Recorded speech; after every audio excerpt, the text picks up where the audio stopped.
Welcome to A1 Storyteller, where we bring you powerful and gripping real-life stories that expose truth, justice, and unexpected twists.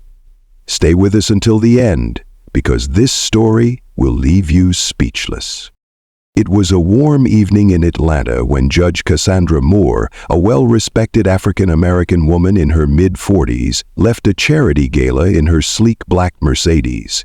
The event had been a celebration of justice, featuring top lawyers, community activists, and fellow judges. Cassandra, known for her sharp legal mind and relentless pursuit of fairness, had been honored for her years of service. As she drove home, the streetlights cast a golden glow on the empty roads. She wasn't dressed in her usual courtroom attire. No black robe, no intimidating presence. Instead, she wore a simple navy blue dress, her hair pulled back in a low bun. Anyone looking at her might assume she was just another successful woman heading home after a long day. Then, the flashing red and blue lights appeared in her rearview mirror. A sigh escaped her lips. She hadn't been speeding, and her car was in perfect condition. There was no reason to be stopped. Still, she slowed down and pulled over, keeping her hands on the steering wheel. Years of experience had taught her that black people, regardless of status, were often treated unfairly in these situations. Two officers stepped out of the patrol car.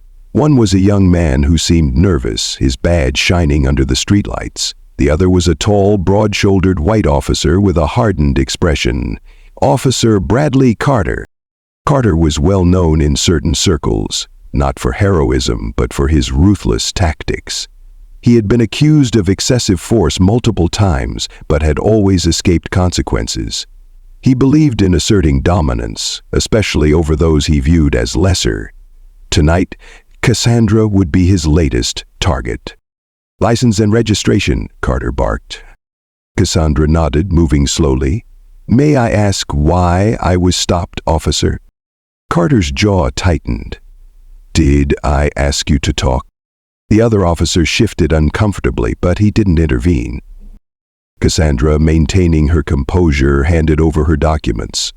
Carter snatched them, scanning her name. His eyes flickered with something dark. A realization. "Cassandra Moore," he read aloud, sneering. "Fancy name. You some kind of lawyer?" Cassandra's stomach tightened. She knew how officers like him operated. If she revealed who she was too soon, he might escalate, just to prove a point. "I work in law," she said simply. Carter scoffed. "Law, huh? That's supposed to impress me?" He leaned closer to her window, the stench of cigarette smoke clinging to his uniform. "Step out of the car." "Is there a reason, officer?" He smirked. "Because I said so." Cassandra weighed her options. Arguing could make things worse. Slowly, she opened the door and stepped out, standing tall. She refused to cower. Carter circled her like a predator. "Think you're special, don't you?" She met his gaze without flinching. "I think I have rights." His smirk faded. "Not tonight, you don't." Then, without warning, he grabbed her wrist and yanked her forward. The other officer shifted nervously. Bradley, maybe we should—" "Shut up," Carter snapped. Cassandra clenched her jaw. "You're making a mistake." Carter chuckled darkly. "The only mistake was you thinking you could talk back." He pulled a cigarette from his pocket, lit it, and took a slow drag. The cherry at the tip burned bright red. Then, before Cassandra could react, he pressed the scorching tip against her cheek. Pain exploded through her face as the searing heat tore through her skin. She gasped, but she refused to scream. She wouldn't give him the satisfaction. Carter laughed. "Not so tough now, huh?" The other officer paled. "Bradley, we should stop. There's a dash cam." "I'll handle it," Carter said coldly. Cassandra's vision blurred from the pain, but her mind remained sharp. She memorized every detail. His smirk, the way he held the cigarette, the badge number barely visible on his chest. He thought she was just another black woman he could torment. He had no idea she was a judge. And tomorrow the entire world would know what he had done.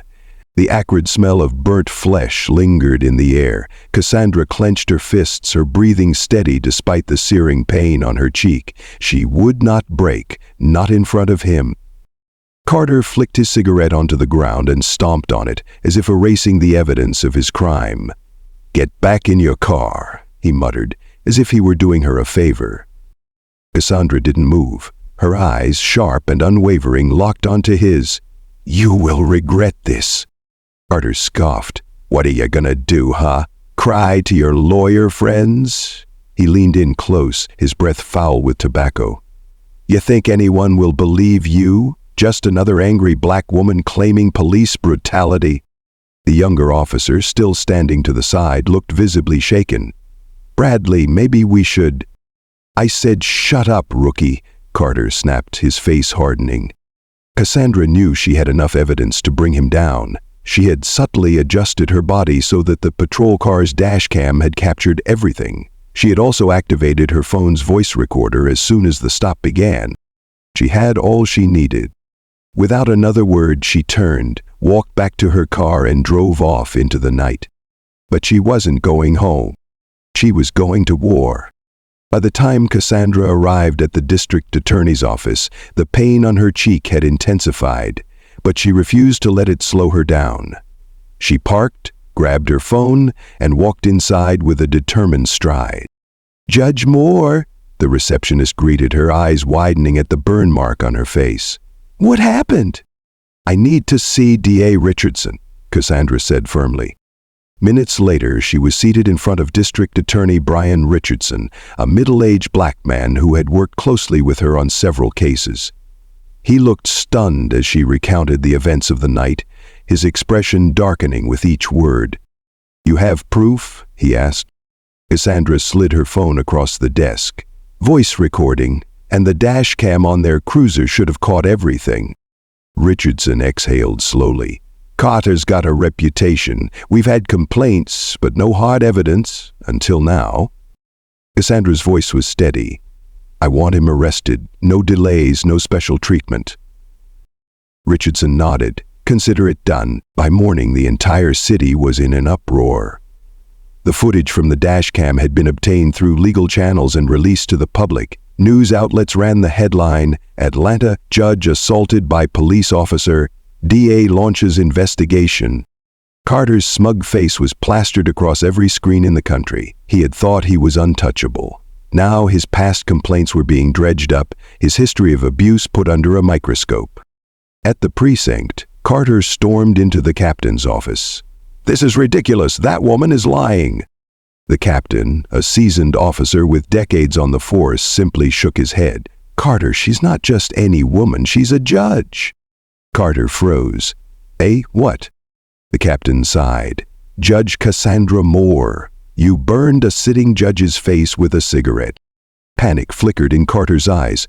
I didn't know." "And that's supposed to make it better?"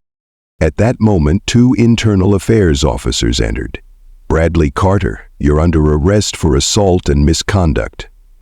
Carter's world collapsed. The courtroom was packed. Reporters lined the back rows, cameras flashed, and murmurs filled the space. The world was watching. Judge Cassandra Moore sat at the bench, but she wasn't the judge today. She was the victim.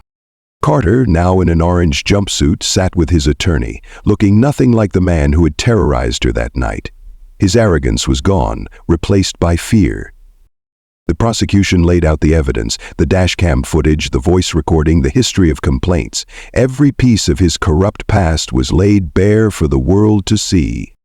When Cassandra took the stand, she spoke with unwavering strength. "This is not just about me. This is about every person who has suffered at the hands of officers who believe they are above the law. This stops today." The jury deliberated for less than an hour. Guilty on all counts. As the gavel struck, the courtroom erupted in applause. Justice had prevailed. And there you have it, a story of power, injustice, and redemption. Officer Carter thought he could abuse his authority without consequences, but he learned the hard way that the law applies to everyone, no matter their badge. What do you think about this story? Drop a comment below and share your thoughts. Don't forget to like, subscribe, and hit the notification bell so you never miss another jaw-dropping story from A1 Storyteller. Until next time, stay informed, stay vigilant, and most of all, stay empowered.